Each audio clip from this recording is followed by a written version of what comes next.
mining unquestionably remains one of South Africa's most important economic sectors, contributing 8 to 10% of national GDP, and on average, each of its almost 500,000 strong labor force providing income for 9 dependents. But South Africa's share of the global mining exploration expenditure dropped a staggering 20.5% in 2020 to rank only 6th in Africa and represents less than 1% of the global exploration spend. That's the lowest in decades. And this is a devastating position for a country whose geological attractiveness should protect its status as a top global player. Now, despite still being valued at $77.4 million, this huge reduction in exploration has adverse knockdown effects for the pipeline of planned investments in brownfield, midstream, and downstream mineral value chain projects and the supply chain, all of which will shrink the industry, at least for the foreseeable future. With that being said, South Africa's mining sector weathered the storm last year and delivered a sterling performance with considerable benefit to all stakeholders. As supply and demand jostled to find their way back to pre-pandemic levels, demand and prices were the outright winner.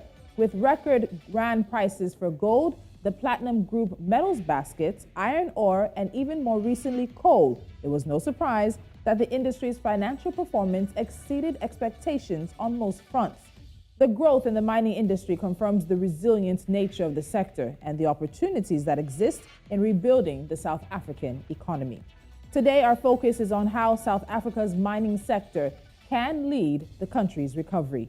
I'm Tolulope, Adeleru Balogun. Welcome. This is Business Edge.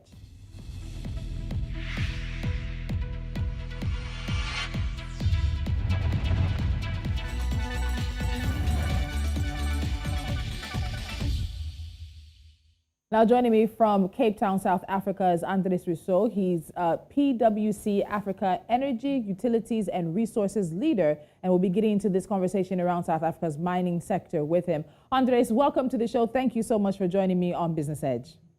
Thank you. Happy to be here. All right.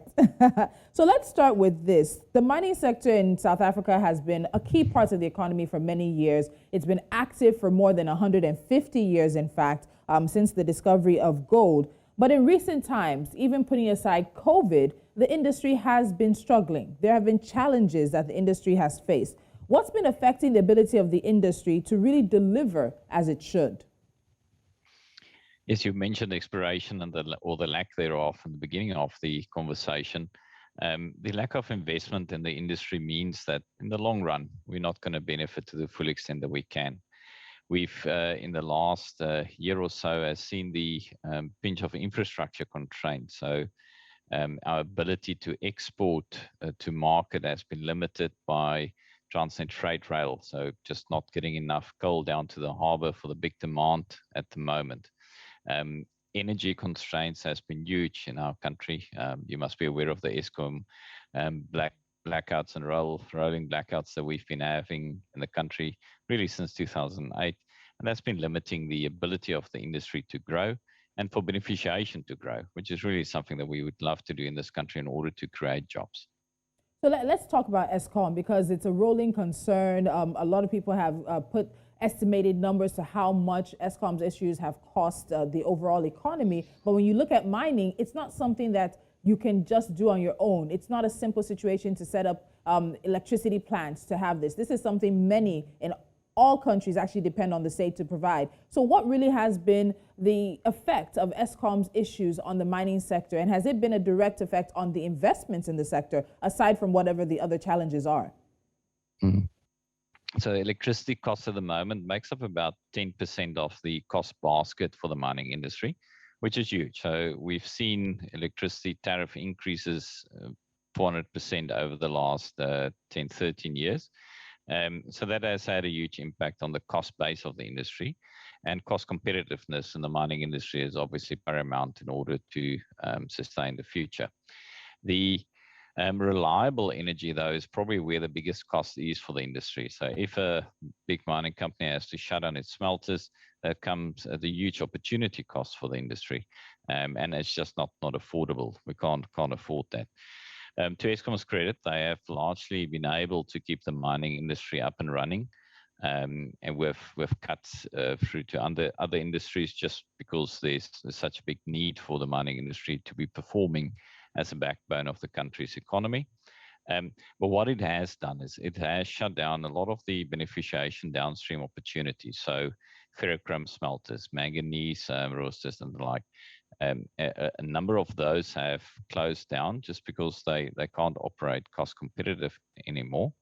And that has a knock-on impact on the ability to beneficiate in country and therefore realize the big margins that we should be making on these.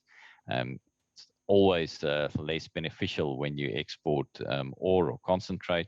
When you beneficiate that a bit further, as long as you can do it profitably, it does make sense because it creates local jobs and the like.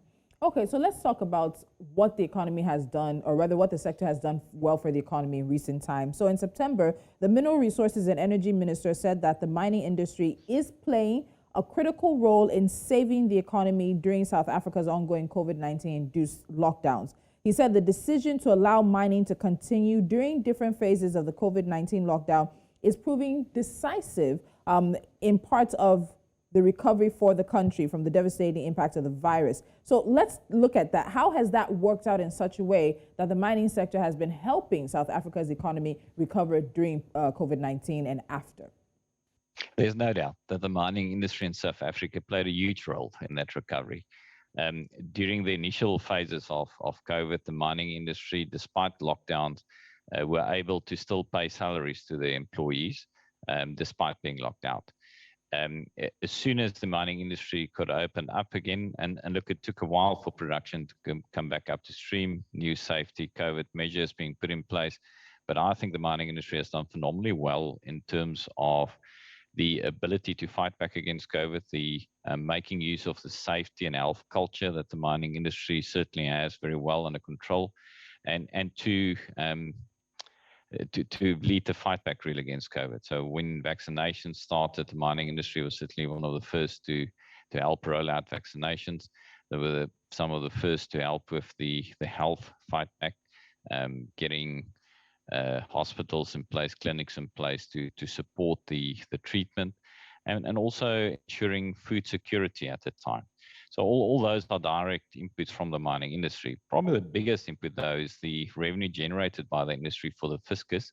And the minister's comments there is absolutely true in the sense that a lot of the social grants that was paid and continue to being paid really was as a result of the industry's ability to generate tax income for the country. Without that, the country wouldn't have been able to afford these social grants and the like, which really kept a lot of people going during very tough times. All right, so PwC has a report that has looked at South Africa's mining sector. And in that report, you put the mining sector as the strongest sector with the highest growth, or the strongest growth in 2020, reaching 271% in the third quarter of the year, even though there was a decline from the second quarter. What's been responsible for this? Is this simply because of the commodity prices? Are there other factors in play here? Yeah, so it's a twofold, largely as a result of the record prices that we've experienced. And it is just because demand got back on stream quicker than what the supply could. And the second factor has been South Africa's ability in order to get production relatively quickly back up and running. So the likes of iron ore that we saw record prices earlier in the year, driven by China's infrastructure-driven growth in order to get the global economy back up and running.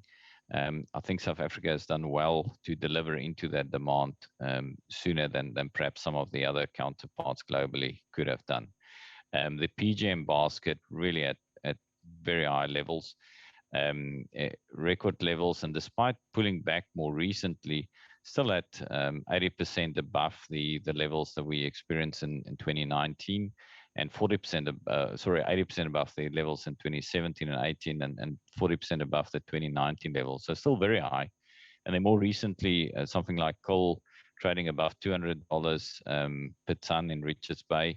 18 months ago, that was trading in the $50. So huge price benefit that supported the industry.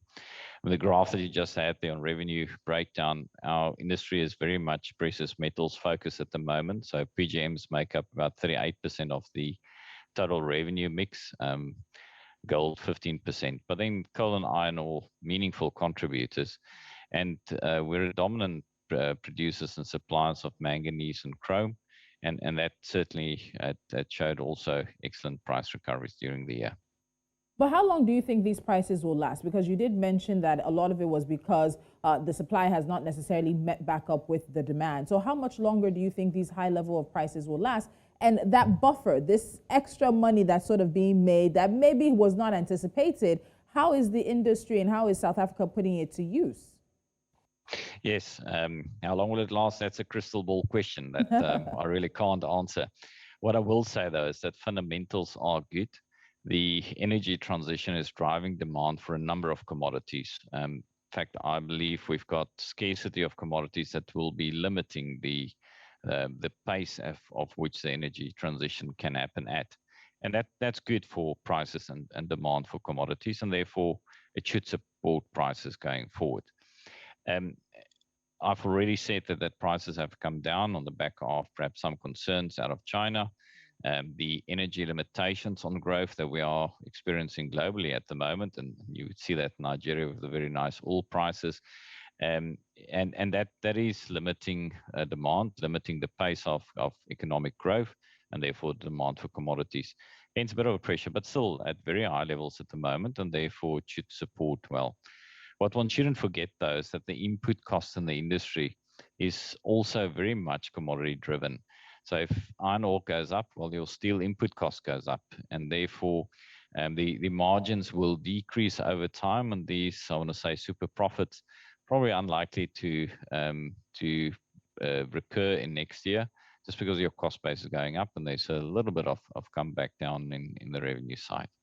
All right, Andries, I want you to hold on because we're going to take a break. But when we come back, we'll get into the policy and regulatory aspects. One thing we know investors hate is really uncertainty, not being able to predict how regulators or governments will behave, and want to get into how that could also be affecting investments in the South African mining sector. And of course, we'll look into the future. What does the future hold for this sector that's such an important driver of South Africa's economy? Those questions will be answered on the other side of this break. Please stay with us.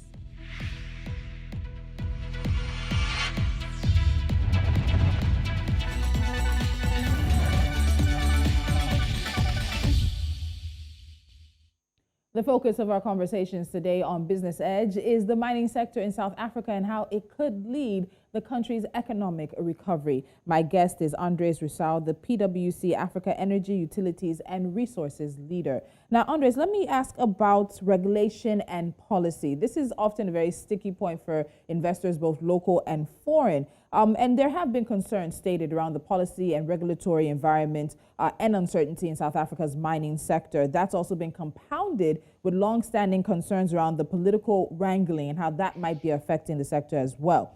Is South Africa working to address these policy and regulatory issues? Is there any one in particular that might be such a controversial point that it's really affecting how investors are looking at the industry? Yes, I believe we're in a much better shape than where we were, let's say, 5 years ago.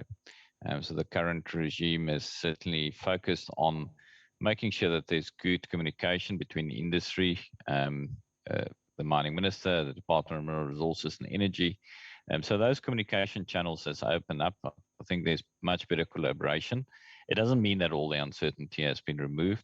There is still legal challenges on the mining charter and requirements around once empowered, always empowered, and the like. There are uncertainty about a number of environmental matters at the moment that needs to be addressed and needs to get focused. But it's things that the industry and government, I believe, would like to work out in order to take things forward. Good work done by our Mineral Council as industry body on behalf of industry, and then the minister and his team from the department to take things forward. Before the break, you asked me what the mining company are doing with all the cash that they're making, the super profits. And unfortunately, the one thing that we are seeing is that capital investments hasn't been that high. It only went up by 10% despite these excellent increase in profits. And I suppose that's an indication of a little bit of uncertainty from the industry, not quite willing to make the investment on the one side. On the other side, perhaps the industry will argue that they're just disciplined. They understand that prices are high in the short term, perhaps not sustainable in the long term, and they would only want to invest for the long term if those prices will be sustainable. But I don't think one can argue away the little bit of uncertainty and therefore the lack of commitment to invest into new mining ventures.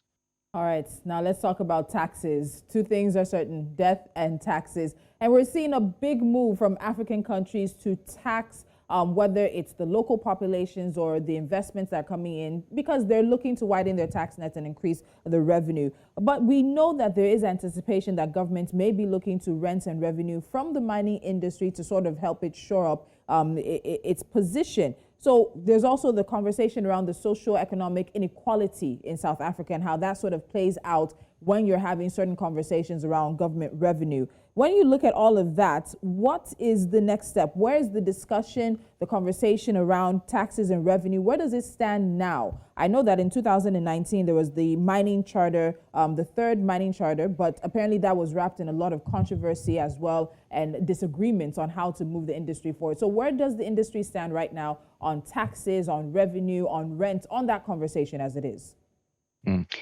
We have a very stable mining tax regime at the moment, and I think our royalty tax regime is such that it's based on revenue on the one side. So if revenue goes up, the royalties that you pay goes up, but the percentage at which you pay is also driven by the profitability. Nice big formula, but in essence, when profitability goes up, the rate that you pay goes up. So it's a very progressive system, and it actually worked very well in the setup. So there's no need for super taxes on the mining industry, because the mining industry is paying much more in terms of mining royalties. But then conversely, when prices go down and the profitability is low, the mining industry does pay less.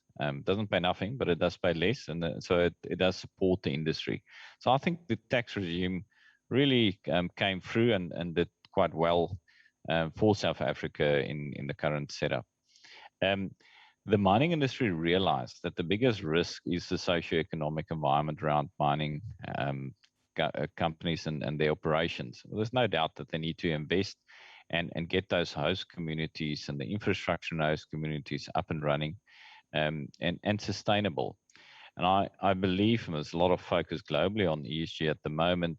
In a local setup, there has been lots of focus on the sustainability of communities around mining operations. I think that paid off. It certainly showed during the COVID period, the support that the mining industry provided to those communities. And in the long run, it's essential as an investment to make in order to make sure that those operations remain sustainable. It shouldn't be necessary for a mining charter to be driving these things. And I think the industry realized that. The social labor plans, that's very much part of the mining license process, require certain investments. I think there's good scope at the moment for mining companies to collaborate in order to improve how they impact the communities in which they operate by working together, and therefore coming up with bigger benefits for the community, bigger infrastructure, better planned infrastructure upgrades for the communities. Okay, so let's talk about the future a bit. There are expectations that there's going to be an increased demand for a number of the commodities due to the global low carbon energy and fourth industrial revolution agendas. But the pace of this transition to the net zero carbon emissions is also going to possibly be limited because of the availability of resources that are needed for this transaction, and then also understanding supply constraints. So this is a two-part question, because when we see this move towards the fourth industrial revolution, the autonomous nature of machinery, that means employment is going to be hit. And as I said earlier, for almost 500,000 jobs that you have in this sector, you have up to almost 9 dependents in South Africa. So how is the mining sector in the country preparing for a time when it will not be employing as many South Africans? That's part one. Go ahead and answer that, and then we'll get to the second part. Yeah, I think one needs to look at the whole value chain for employment. So not only the direct employees in the mining sector. Yes, you say 9 dependents for every mining employee. The reality is in the mining chain, there's about twice as many people employed in the value chain around the mining industry. So let's call it 1.5 million if we start with 500,000 as directly employed. Yes, automation and improvement, modernization of mining companies might reduce direct employment in the industry, but it's likely to increase the overall employment in the value chain for the mining industry. And that's really what we need to look at and focus on, is how do we increase total employment in the country, not focusing on the specific directly employed employees in the mining sector itself. Now, very important there is the upskilling of employees in order to benefit from the opportunities in the wider value chain, so that you are not stuck to only doing mining, but being in a position to do more outside in the wider value chain. Just cough it out, don't worry. It happens. All right, so that's on the job conversation, upskilling, as you said, the labor force as well. So on the net zero carbon emission sort of transition, where does the industry stand with that now? We're fortunate that recently the level at which own generation can happen has been increased from 10 megawatt to 100 megawatt, slightly less red tape and approvals required. We believe that's a big step forward in order to allow for a much quicker acceptance of own generation and getting more renewables into the space. And that will support the mining industry. I mentioned earlier the big energy input costs that the mining industry has. And if we can reduce the reliance on the supplies of electricity by own generation, well, it's certainly going to make a big difference for the country as a whole in it. The renewable energy transition really means that there's lots of demand for metals that perhaps we didn't have demand for in the past, or at a much higher level. So something like copper, demand's expected to triple in the near term. Things like nickel, aluminium, all of those will grow. And then the rare earths, magnetized type materials, all of those will really be necessary in the renewable space. And we haven't seen globally, actually, not only in South Africa, but globally, we haven't seen the big investments in these very specific, unique metals and minerals that will be required in the energy transition by the big major players in the mining space. So it'll be very interesting to see how the industry react in order to deliver into the demand that's likely to come for the future. All right. Earlier, you said you'd need a crystal ball to tell me if the prices were going to remain at this level we're seeing. So I'll put you on the spot again. Hopefully, you do have that crystal ball now. But just saying, towards the end of the year, we're wrapping up the first month of this last quarter of 2021. We have November and December all to look at with the prices and everything. What do you expect from the mining industry in South Africa, particularly to the end of the year, as we look forward to another year and hopefully some price stability and more gains for the industry? Yeah, look, in the short term, I believe it will remain strong and will perform well. We need to realize in the longer term, the mining industry is cyclical, and we will have up cycles and down cycles. There's little doubt about that as supply eventually catch up with demand. At the moment, though, fundamentals seem very positive. I cannot see supply catching up anytime soon. Big delay in once you decide to invest in the mining industry or in mining project before that actually comes through in production in order to deliver into demand. And therefore, I believe we're going to see fairly strong commodity markets going forward. All right, so we will I want to hold you to that, but it's just a projection. But we'll touch base with you towards the end of the year to see how things are playing out in the industry. Andries, Rossouw, thank you so much for joining me. All right, thank you so much. Thank you. And it's looking good for South Africa if the price of these commodities on the global market can maintain. And of course, those super prices, as our guest put them, can also be put to use with the extended profits coming in. But questions as to the future of the mining sector in Africa's most industrialized nation, a mining sector that's over 150 years old. Does it have another 150 years to add value to South Africa's economy? Only time will tell. And what the time tells us now is that it's now time for NC4 to watch.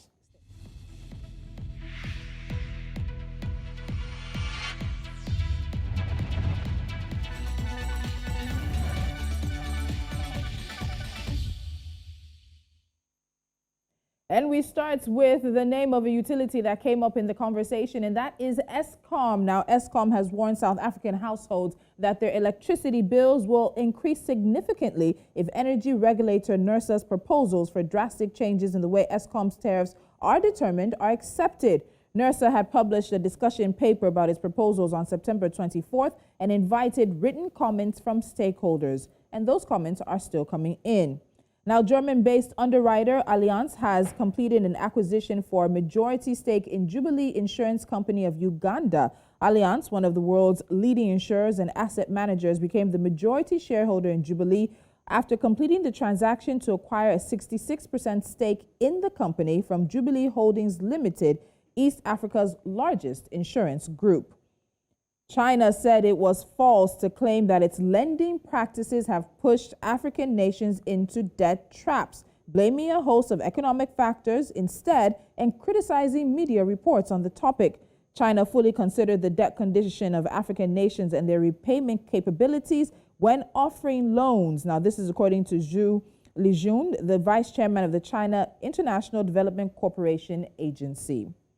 And finally, the Africa Development Bank and its partners under the Africa Investment Forum are considering the establishment of a 5 billion Kenyan shilling vaccine plant in East Africa. This will be part of a 15.4 billion Kenyan shillings investment being considered by the forum to boost vaccines and healthcare in West and East Africa.